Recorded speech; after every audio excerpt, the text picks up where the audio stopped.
One nation one election प्रस्ताव को Modi cabinet की मंजूरी। मोदी के फैसले का मायावती ने किया समर्थन। प्रस्ताव पास होते ही इंडी गठबंधन में मची खलबली। इस वक्त की बड़ी अपडेट निकलकर सामने आ रही है। प्रधानमंत्री नरेंद्र मोदी की अगुवाई वाली कैबिनेट ने भारत में एक देश एक चुनाव के प्रस्ताव को मंजूरी दे दी।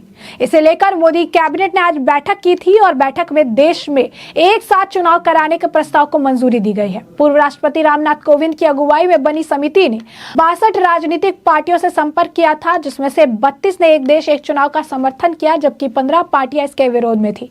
15 ऐसी पार्टियां थी जिन्होंने कोई जवाब ही नहीं दिया। अब मोदी के फैसले का बीएसपी प्रमुख मायावती ने समर्थन किया है। बसपा चीफ ने लिखा है, एक देश एक चुनाव की व्यवस्था के तहत देश में लोकसभा, विधानसभा, स्थानीय निकाय का चुनाव एक साथ कराने वाले प्रस्ताव को केंद्रीय कैबिनेट द्वारा आज दी गई मंजूरी। हमारी पार्टी का इस पर स्टैंड सकारात्मक है, लेकिन इसका उद्देश्य देश और जनहित में होना जरूरी है। वहीं बीजेपी के नेताओं ने भी फैसले का खुले दिल से समर्थन किया है और इनमें कई सारे नेताओं के नाम शामिल है, चाहे वो सीएम योगी आदित्यनाथ हो, उत्तराखंड के मुख्यमंत्री पुष्कर सिंह धामी हो, हरियाणा के मुख्यमंत्री नायाब सिंह सैनी हो या अन्य भाजपा के नेता हो। तो इंडी गठबंधन के नेताओं ने इस फैसले पर जो है, अगर आप कहेंगे कि उन्होंने दुख जताया है, नाराजगी जताई है, उन्हें ये फैसला, ये बात जो है पसंद नहीं आई है और वो इसे बीजेपी का नया जुर्मा जो है बताते हुए नजर आ रहे हैं। तो ऐसे में क्या कुछ जो है कहा गया है, विस्तार से जान लेते हैं। तो सबसे पहले बात कर लेते हैं, तो ऐसे में वन नेशन वन इलेक्शन की थ्योरी को लेकर, इस पूरे फैसले को लेकर उत्तराखंड के मुख्यमंत्री पुष्कर सिंह धामी ने इसका खुले दिल से स्वागत किया है, समर्थन किया है और इसे एक ऐतिहासिक कदम बताया है। उत्तराखंड के मुख्यमंत्री पुष्कर सिंह धामी ने लिखा कि बहुप्रतीक्षित और ऐतिहासिक कदम।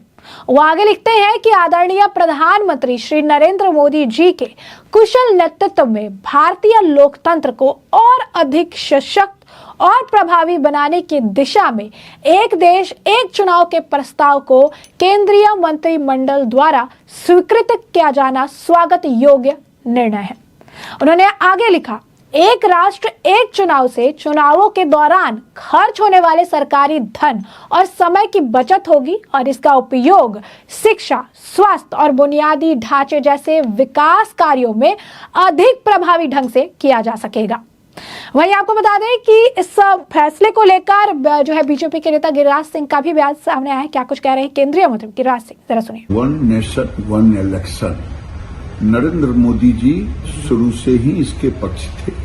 देश के सभी पूर्व चीफ जस्टिसों से चर्चा की गई, देश के मूर्धन्य नेताओं से, राजनीतिक दलों से चर्चा की गई, देश के हर चैम्बर ऑफ कॉमर्स से चर्चा की गई और आज अंततः कैबिनेट से मंजूरी हो गई। खड़गे की भाषा केवल विध्वंसक भाषा होती है, निगेटिव होती है। ये खड़गे वही हैं जो देश को कहा था कि अगर 20 सीट और आ जाती तो मोदी सहित सबको जेल भेज देता। ये देश के विकास के लिए जरूरी है वन नेशन वन इलेक्शन। देश के लॉ एंड ऑर्डर के लिए जरूरी है, क्योंकि 2-3 महीने सारे फोर्स वहां लग जाते हैं। ये देश के प्रगति के लिए जरूरी है।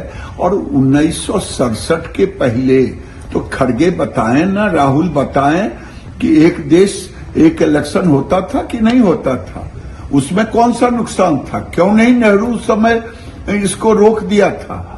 तो जब एक नेशन एक election, one nation one election, ये पॉलिसी दी बेस्ट पॉलिसी है। इसे पॉलिटिकल वेंडेटा के तहत कांग्रेस विरोध कर रही है या अपोजिशन जो भी विरोध करेंगे। देश का नौजवान चाहता है, देश का हर नौजवान चाहता है कि देश की विकास हो। सालों भर चुनाव, पैसे खर्च होते हैं, देश का पैसा खर्च होता है। ये लोग देश के दुश्मन हैं, इसी तरह से बात करते हैं। तो जैसा कि आपने गिरिराज सिंह को सुना, उन्होंने इस फैसले का तहे दिल से स्वागत किया है, बेहतरीन फैसला बताया है। तो वही बीजेपी के राष्ट्रीय प्रवक्ता प्रदीप भंडारी ने भी इस मामले पर प्रतिक्रिया दी है। क्या कह रहे हैं प्रदीप भंडारी, जरा सुनिए।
जैसा कि आपने प्रदीप भंडारी को सुना, उन्होंने कहा कि प्रधानमंत्री नरेंद्र मोदी ने बाबा साहब भीमराव अंबेडकर के विजन को लागू किया है। जबकि प्रारंभिक संविधान लागू हुआ तो सभी प्रारंभिक चुनाव एक राष्ट्र एक चुनाव के रूप में हुए। भारत के लोग एक राष्ट्र एक चुनाव को मंजूरी देने वाले कैबिनेट को अंगूठा दिखा रहे हैं। वहीं आपको बता दें कि सीएम योगी ने भी लिखा कि एक समृद्ध लोकतंत्र के लिए राजनीतिक स्थिरता अत्यंत महत्वपूर्ण है। आदरणीय प्रधानमंत्री श्री नरेंद्र मोदी जी के यशस्वी नेतृत्व में आज केंद्रीय कैबिनेट द्वारा वन नेशन वन इलेक्शन प्रस्ताव को दी गई मंजूरी अभिनंदन योग्य है। देश में राजनीतिक स्थिरता, सतत विकास, समृद्ध लोकतंत्र की सुनिश्चितता में एक निर्णय मील का पत्थर सिद्ध होगा, यानी माइलस्टोन जो है साबित होगा। इस युगांतरकारी निर्णय के लिए उत्तर प्रदेश की जनता की ओर से आदरणीय प्रधानमंत्री जी का हृदय से आभार। वही हरियाणा के मुख्यमंत्री नायब सिंह सैनी का भी क्या कहना है, जरा सुनिए। मैं देश के यशस्वी प्रधानमंत्री आदरणीय नरेंद्र मोदी जी को बहुत बहुत बधाई और शुभकामनाएं देता हूं, क्योंकि जो निर्णय कर रहे हैं, ऐतिहासिक निर्णय कर रहे हैं, देश के हित में कर रहे हैं। देश के अंदर लगातार चुनाव होते रहते हैं। एक तो विकास की गति बाधित होती है, दूसरा लोगों के काम नहीं होते और लगातार लोग चुनाव की प्रक्रिया में ही फंसे रहते हैं। जो आदरणीय प्रधानमंत्री जी ने ये पिछले दिनों एक कमेटी बनाई थी, उस कमेटी की रिपोर्ट भी आई, आज कैबिनेट ने उसको मंजूरी दी है। मैं बहुत बहुत धन्यवाद करता हूं। इससे खर्चा भी कम होगा, विकास की गति भी देश के अंदर बढ़ेगी। जैसे कि अपने नायब सिंह सैनी को सुना, उन्होंने भी फैसले का जो है तहे दिल से स्वागत किया है। वह दूसरी तरफ इस फैसले से विपक्ष बौखलाई है। समाजवादी पार्टी ने इस पर प्रतिक्रिया दी और लिखा कि केंद्र की भाजपा सरकार ये चाहती है कि जहां जहां भाजपा की सरकार है वहां जब भी चुनाव होंगे भाजपा साफ हो जाएगी। इसीलिए भाजपा चुनाव से भागना चाहती है। ये वही भाजपा है जो नोटबंदी के बड़े बड़े फायदे गिना रही थी। वन नेशन वन इलेक्शन का जब ड्राफ्ट आएगा तो उस समय समाजवादी पार्टी अपना स्टैंड क्लियर करेगी। वहीं इस फैसले पर जो है लगातार रिएक्शंस का दौर देखने के लिए मिल रहा है। कांग्रेस नेता दानिश अली का क्या कहना है, जरा सुनिए। भारत जैसे देश में एक समय में चुनाव कराना सभी विधानसभा लोकसभा संभव नहीं। हमारे यहां मल्टी पार्टी डेमोक्रेसी है। आप तो बीजेपी और आरएसएस का तो एक ही एजेंडा है, खाली एक चुनाव नहीं है। खाना भी एक सा हो, पूरी 140 करोड़ पॉपुलेशन के लिए, पहनना भी एक सा हो, सोचना भी एक सा हो। ये मतलब पता नहीं किस तरफ देश को ले जाए। ये इम्प्रैक्टिकल है हमारे देश में। भाई इसीलिए तो मेरा भारत महान है। अनेकताओं में एकता, विभिन्नता है। आप कैसे इंपोज कर देंगे अपनी आइडियोलॉजी, अपनी सोच? आप कहेंगे नहीं, जो नरेंद्र मोदी सोच रहे हैं वो ही पूरे देश की 140 करोड़ जनता को सोचना पड़ेगा। जो हम खा रहे हैं वही खाना पड़ेगा, जो हम पहन रहे हैं वही पहनना पड़ेगा, जो हम पढ़ रहे हैं वही आपको पढ़ना पड़ेगा। कमाल है साहब। तो जैसा कि आपने दानिश अली को सुना, उन्होंने भी साफ तौर पर कहा है कि ये बीजेपी का नया जुर्मा है और इस तरीके से काम करते हैं। असल मुद्दों से भटकाने के लिए इस तरीके के फैसले लिए गए हैं। हम अपना स्टैंड आने वाले समय में से लेकर और क्लियर कर देंगे। संदीप पाठक का इस मामले पर बयान है। आम आदमी पार्टी के नेता है, क्या कह रहे हैं, जरा सुनिए। देखिए, हमें ये लगता है कि ये भारतीय जनता पार्टी का एक और नया जुमला है और मैं बताता हूँ क्यों। थोड़े दिन पहले 4 राज्यों के चुनाव होने थे। 4 राज्यों के चुनाव में इन्होंने सिर्फ 2 राज्यों का चुनाव किया। इन्होंने हरियाणा का और जम्मू एंड कश्मीर का चुनाव कराया, झारखंड और महाराष्ट्र को छोड़ दिया। अगर आप 4 राज्यों के चुनाव नहीं करा पा रहे हो, आप वन नेशन वन इलेक्शन कैसे कराओगे? उसको भी छोड़ो, मैं इनसे ये कहना चाहता हूं कि हम मांग कर रहे हैं कि महाराष्ट्र और झारखंड के साथ आप दिल्ली का चुनाव करा दो। ये उसमें भी सहमत नहीं है। तो जब आप एक साथ 3 राज्य के चुनाव कराने में असमर्थ हैं, एक साथ 4 राज्यों के चुनाव कराने में असमर्थ है, तो फिर ये कैसे संभव है कि आप पूरे देश में एक साथ चुनाव करेंगे? तो ये एक बहुत बड़ा जुमला है। इसके अलावा एक और इंपॉर्टेंट पॉइंट है जो मैं आपके माध्यम से देश के सामने रखना चाहूंगा।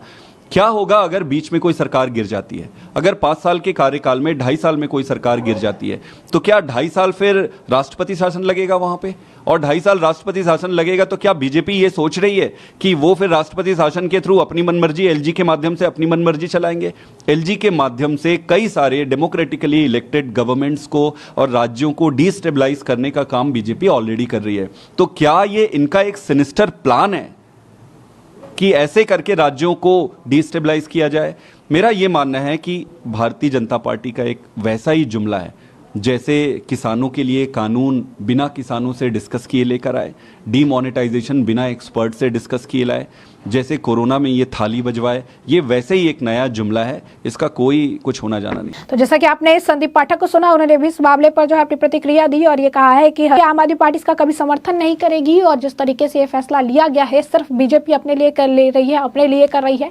4 जगहों के 4 विधानसभा चुनाव एक साथ नहीं करा सकती है, लेकिन अब सारे चुनाव एक साथ कराने की बात करती है। ये पूरी तरीके से बीजेपी के प्रॉफिट वाली चीज है जो बीजेपी अपने हिसाब से करना चाहती है। वहीं जेएम जो है, आपको बता दें कि जेएमएम के स्पोक पर्सन है सुप्रियो भट्टाचार्य, उनका भी बयान सामने आया। क्या कहना है सुप्रियो का, जरा सुनिए। देखिए, ये अधिनायकवादी सोच है और ये देश संघीय राज्य है।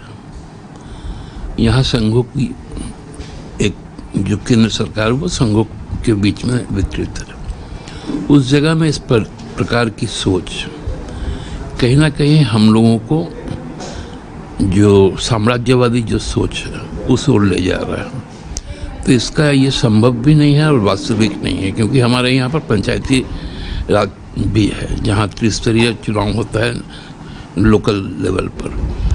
तो उस जगह पे इस पे हमको लगता है जल्दबाजी में लिया गया एक चुनावी जुमला होगा आगामी चुनावों को देखते हुए।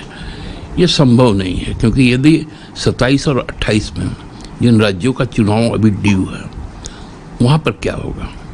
क्या आप उसके लिए संविधान को बदलेंगे? ये सीधा सीधी संविधान पर भी आघात है। क्या इफेक्ट पड़ेगा राजनीतिक परिप्रेक्ष्य में इसको देखें तो? नहीं, जो भी डेमोक्रेटिक ऑर्गेनाइजेशन है, क्योंकि भाजपा डेमोक्रेटिक ऑर्गेनाइजेशन नहीं है, वहाँ अध्यक्ष का भी चुनाव नहीं होता। तो उस ऑर्गेनाइजेशन का जो सोच है वह एंटी डेमोक्रेसी है और डेमोक्रेसी को बचाने वाले लोग इसके खिलाफ एकजुट होंगे। बीजेपी तो कह रही है 80% लोगों का समर्थन है हमारे पास। अब बीजेपी तो सोच वही है ना, मनुवादी सोच के लोग हैं। तो उस सोच के साथ देश खड़ा नहीं है, देश गांधीवादी सोच के साथ खड़ा है। तो जैसा कि आपने सुना, उन्होंने कहा है कि ये कंट्री जो है वो फेडरल स्ट्रक्चर के जरिए चलाई जाती है। डिसीजन जो है वो अब जिस तरह के फैसले लिए जा रहे हैं वो इम्पेरियलिज्म की तरफ लिए जा रही हैं। ये पॉसिबल भी नहीं है और ये प्रैक्टिकल भी नहीं है। ये पूरी तरीके से संविधान के ऊपर एक अटैक है। तो कहीं ना कहीं एक तरफ बीजेपी के नेता हैं इस पूरे फैसले का जो है समर्थन कर रहे हैं, स्वागत कर रहे हैं और एक इसे माइलस्टोन और ऐतिहासिक फैसला बता रहे हैं। दूसरी तरफ इंडी गठबंधन के नेता हैं जो इस फैसले को लेकर लगातार जमकर बयानबाजी करते नजर आ रहे हैं। तो ऐसे में हमने आपको जो पूरा मामला है ये बड़े विस्तार से बताया है कि ये पूरा मामला क्या है और इस पूरे मामले पर अब आपकी भी जो राय हो हमें कमेंट सेक्शन में कमेंट करके जरूर से जरूर साझा करिएगा। धन्यवाद।